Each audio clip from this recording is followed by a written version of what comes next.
పవన్ కళ్యాణ్, నాదెళ్ల మనోహర్ ఇతరులు వెళ్లి అమిత్ షాను కలిశారు. నాకున్న హైలీ ప్లేస్ సోర్సెస్ అమిత్ షాను కలిసి మనం జగన్ ను ఉపలయ్యాలి, జగన్ ను వాళ్ళు ఒత్తిడి తెస్తున్నారంటే అమిత్ షా చెప్పింది ఏంటంటే రాజకీయాల్లో ఇన్స్టాంట్ ఫ్రెండ్ ఉంటాడు, లాంగ్ టర్మ్ ఫ్రెండ్ ఉంటాడు. Telugu Desam instant friend, Jagan long term friend. Chandrababu నాయుడుకు ఆయనంటే శత్రుత్వం వచ్చి మనకెందుకు ఉండాలి? మీకు కూడా మంచి చెప్తున్నాను, మీకు అవసరమే లాంగ్ టర్మ్ ఫ్రెండ్ ఉపయోగపడతాడు. మనకు 25 మంది ఎంపీలు సహకరిస్తున్నారు కదా అని మీరు కూడా ఆ వైఖరి మార్చుకోండి అని సలహా ఇచ్చారు. వాయిస్ లో బేస్ ఇదిరా, కరెక్ట్ గా చెప్పకపోతే పుర్ర పుచ్చకాయలా పెరిగిపోద్ది. సరిగ్గా చెప్పు.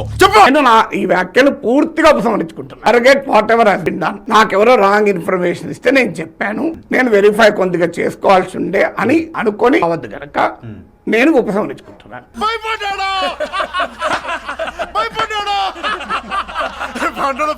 కదా.